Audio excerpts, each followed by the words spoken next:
Anna, and welcome to Story Nori. We are here with an amusing story from the Punjab in the north of India. We know we have lots of listeners in India, so to all of you I'd just like to say, Hamari dua hai, aap hamesha khush raho, meaning, we wish you happiness always. The Greedy Bear. Once upon a time, a poor woodman and his wife lived in a tiny hut close to the orchard of a rich man. So close that the branches of a pear tree hung right over the cottage yard. It was agreed between the rich man and the couple that if any of the fruit fell into the yard, the couple were to be allowed to eat it. So you may imagine with what hungry eyes they watched the pears ripening, and prayed for a storm of wind or a flock of flying foxes or anything that would cause the fruit to fall. Apart from the pears, the couple did not have a rich choice of foods to eat, but they did have yellow lentils, ghee and some spices. The wife was particularly good at making this dish called dal. What an appetizing smell it had, to be sure! The woodman gobbled it up as soon as it was ready. But one day his wife said, "No, not until you've fetched some dry wood, off you go." So off he went into the forest and began to hack and saw away at the wood, and with each cut he seemed to smell the savoury dal. Just then a bear came swinging by, with its great black nose tilted in the air and its little keen eyes peering about, for bears, though good enough fellows on the whole, are just dreadfully inquisitive. "Peace be with you, friend," said the bear. "and what may you be doing with that bundle of wood?" "Well, it's for my wife," returned the woodman.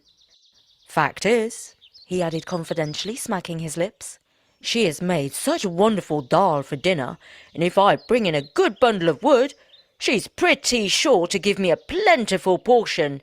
Oh, my dear fellow, you should just smell that dal." At this, the bear's mouth began to water, for like all bears, he was dreadfully greedy. "Do you think your wife would give me some too, if I brought her a bundle of wood?" he asked anxiously.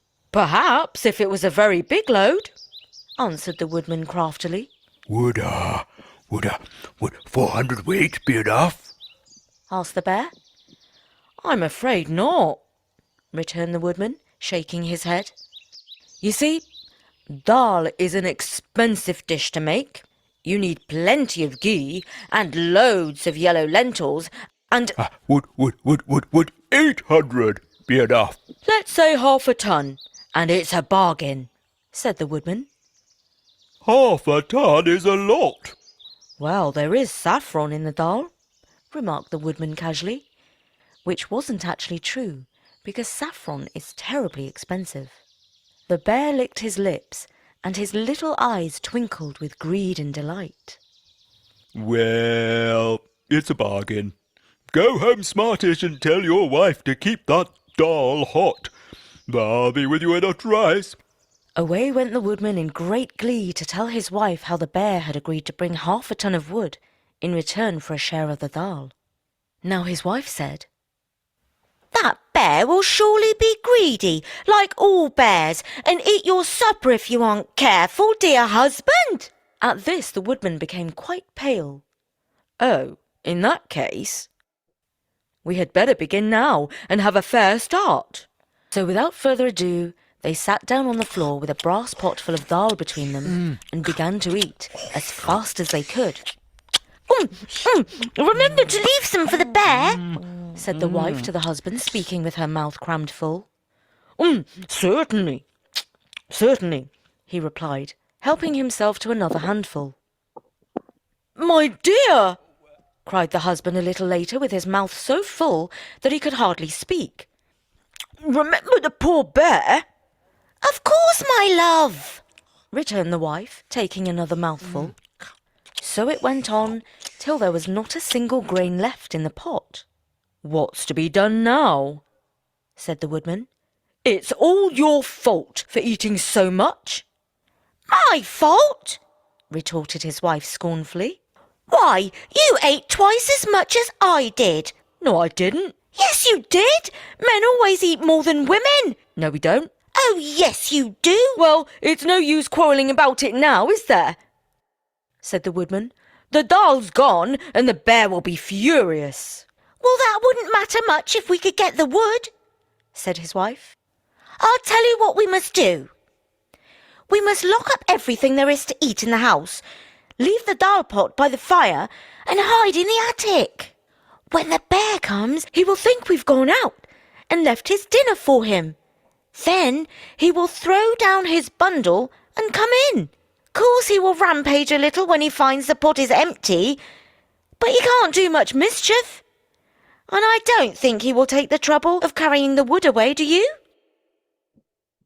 So they made haste to lock up all the food and hide themselves in the attic. Meanwhile, the bear had been toiling and moiling away at his bundle of wood, which took him much longer to collect than he expected. However, at last he arrived quite exhausted at the woodcutter's cottage. Seeing the brass dal pot by the fire, he threw down his load and went in.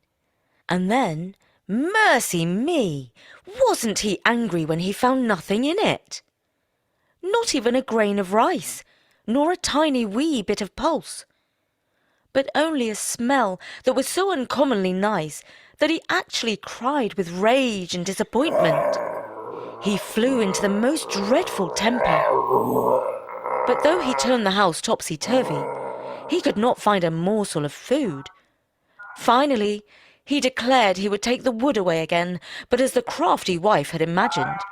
When he came to the task, he did not care, even for the sake of revenge, to carry so heavy a burden. I won't go away empty-handed, said he to himself, seizing the dal pot. If I can't get the taste, I'll get the smell. Now, as he left the cottage, he caught sight of the beautiful golden pears hanging over into the yard. His mouth began to water at once, for he was so desperately hungry, and the pears were the first of the season. In a trice, he was up the wall, up the tree, and gathering up the biggest and ripest one he could find.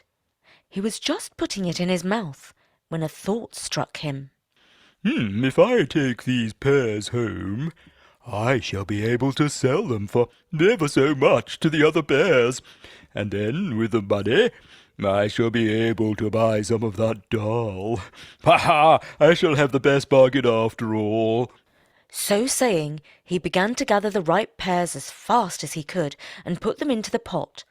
But whenever he came to an unripe one, he would shake his head and say, No one would buy that. Yet it is a pity to waste it.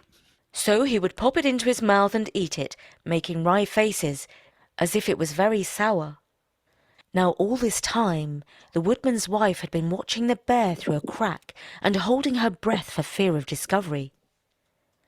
But at last, what with the attic being rather dusty, just as the pot was quite full of golden ripe pears, out she came with the most tremendous sneeze you ever heard. Achoo! The bear, thinking someone had fired a gun at him, dropped the pot into the cottage yard and fled into the forest as fast as his legs would carry him. So the woodman and his wife got the dal, the wood, and the lovely pears. But the poor bear got nothing but a very bad stomachache from eating unripe fruit. And that was the story of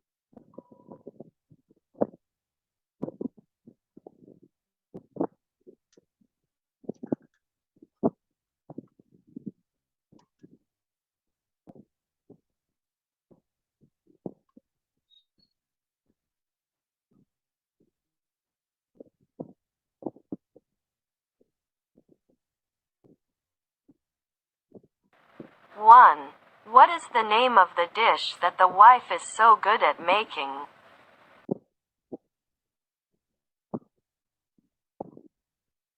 2. Who sneezes from the dust?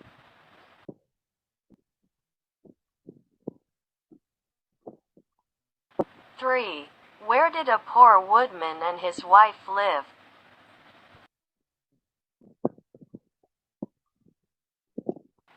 4.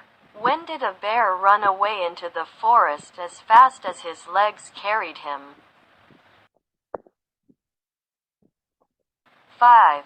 Why is a poor woodman and his wife hiding in the attic?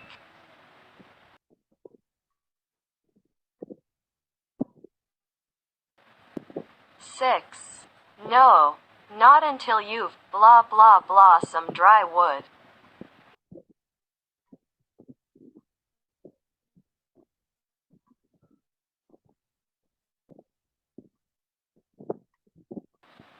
7.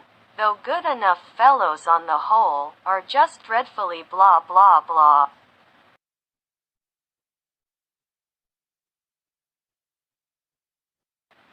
8. Say half a ton, and it's a blah blah blah, said the woodman. 9. The bear blah blah blah his lips, and his little eyes twinkled with greed and 10. With the blah blah blah pot full of dal between them, and began to eat as fast as they could.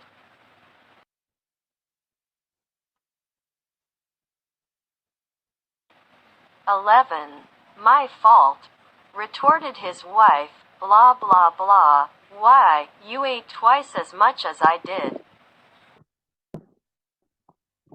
12. Of course he will blah blah blah a little when he finds the pot is empty.